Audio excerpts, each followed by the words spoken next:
Okay, this is an actual cookbook. Best of Cooking Light. This is over 500 of our all-time greatest recipes. Okay, again, after I share this cookbook with you, it goes to the Candy Kitchen. So we're looking for the first tab that I marked.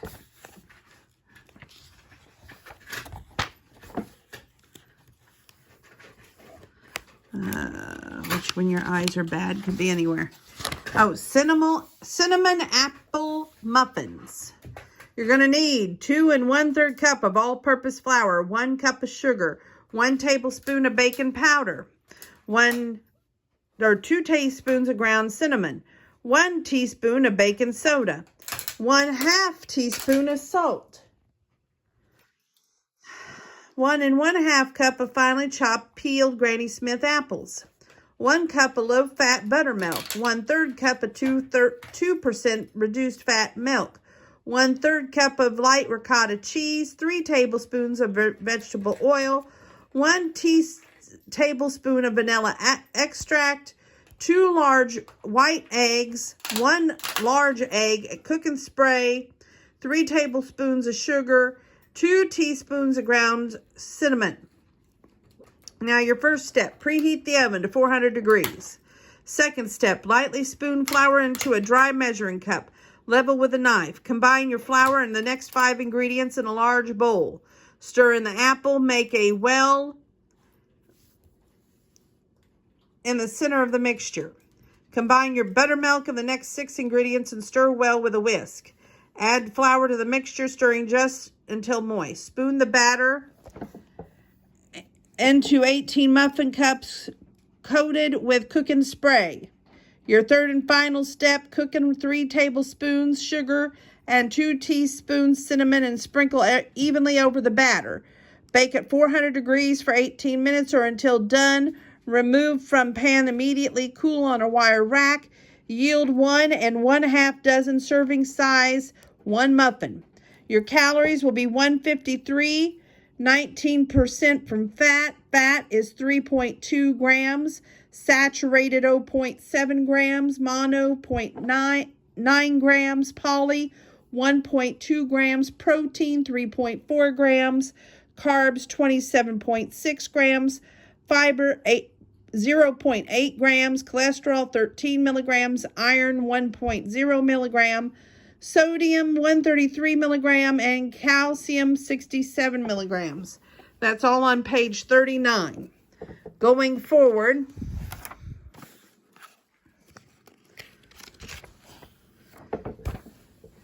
easy banana bread. And this is on page 42. Pure banana flavor, unmasked by spices, makes the bread delicious.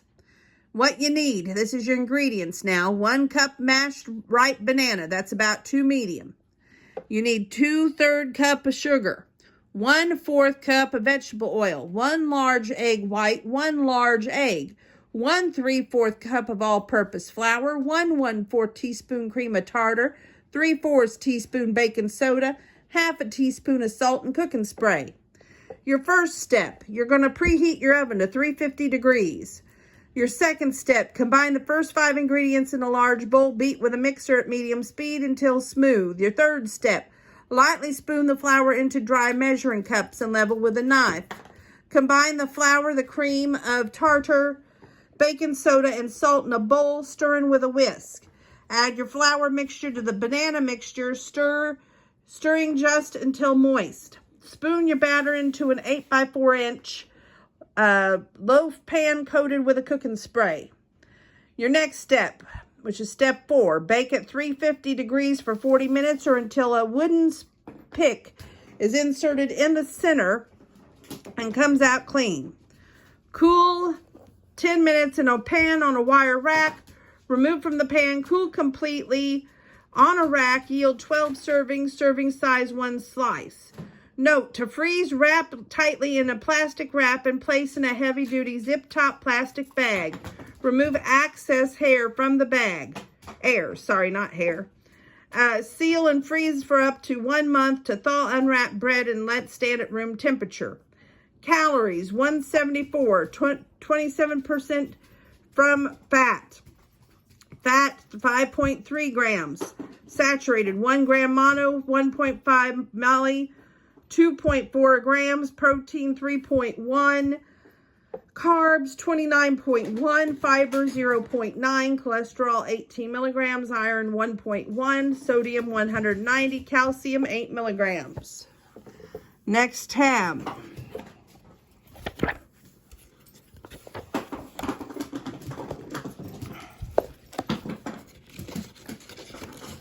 My animals are playing right now, so that's what you hear in the background.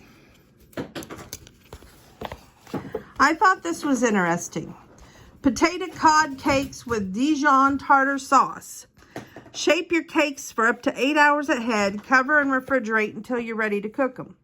Have the cod steamed at the market to save time. Now, if you can't find panko, substitute for fresh breadcrumbs. Your sauce should be 1/3 cup fat-free mayonnaise, 3 tablespoons finely chopped onion, 3 tablespoons sweet pickle relish, 2 teaspoons of fresh lemon sauce, or lemon juice, 4 teaspoons of Dijon mustard.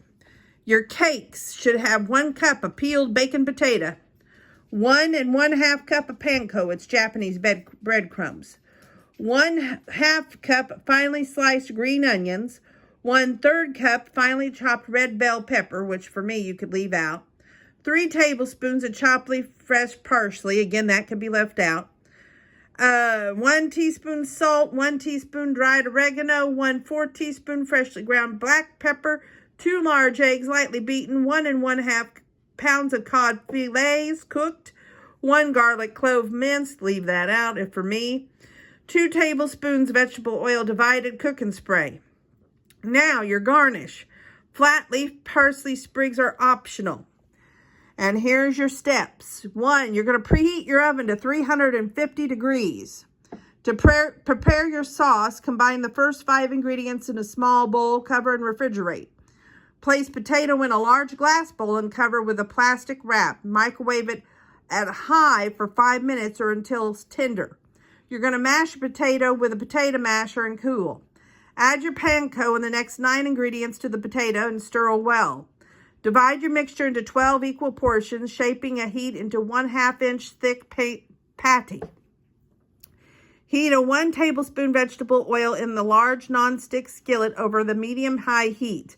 Add 6 patties and cook for 2 minutes on each side. Place patties on a baking sheet coated with cooking spray. Repeat the procedure with remaining vegetable oil and patties. Bake patties at 350 degrees for 10 minutes. Serve your potato cod cakes with Dijon tartar sauce. Garnish with parsley sprigs if desired. Yield 6 servings. Serving size 2 potato cod cakes and 2 tablespoons of sauce. Now your calories on this is 254, 28% from fat. Fat is 7.8 grams, saturated 1, mono 3.9 gram, poly is 2.2 gram, protein is 24.5 gram, carb is 21.3 gram, fiber 1.7 gram, cholesterol 113 milligrams, iron 1.4 milligrams, sodium 869 milligrams, calcium 43 milligrams. Moving forward, gotta find the next tab.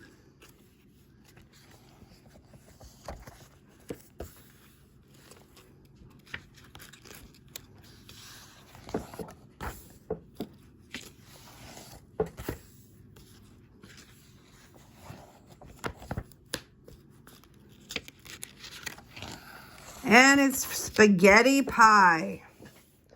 Okay. Though it's really a deep dish casserole, many Midwesterners lovingly refer to it as spaghetti pie. Substitute plain tomato sauce plus 1/4 teaspoon of garlic powder if desired for the canned sauce in the recipe. Now here's what it calls for. 1 pound of ground round.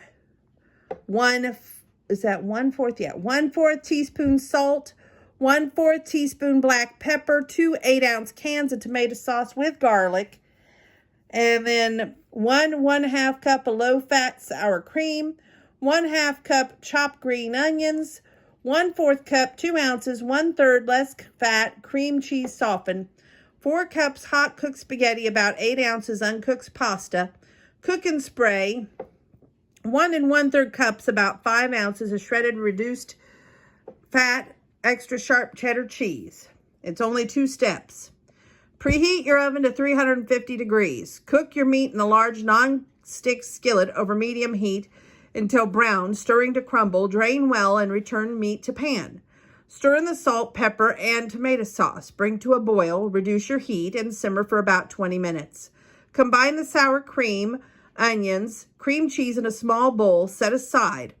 Place spaghetti noodles in 2-quart casserole dish, coursed with cook and spray, spread with sour cream mixture over spaghetti noodles, top with a meat mixture, sprinkle with cream cheddar cheese, cover, bake at 350 for 25 minutes. Uncover, bake for an additional 5 minutes or until cheese is bubbly.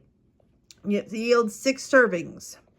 Calories, 408, 30% from fat, 13.7 grams, saturated, 7.3 grams, mono, 4.2, poly, 0.8, protein, 28.4, excuse me, grams, carb, 39.9 grams, fiber, 2.9 grams, cholesterol, 67 milligrams, iron, 3.4 milligrams, sodium, 849 milligrams, calcium, 376 milligrams. Whew. I tell you what, let's stop at the spaghetti pie. I'll start back up, but I have to get something to drink, and there's only me to monitor everything right now. So I will know that we need to start after page 156. Okay, so come back, okay?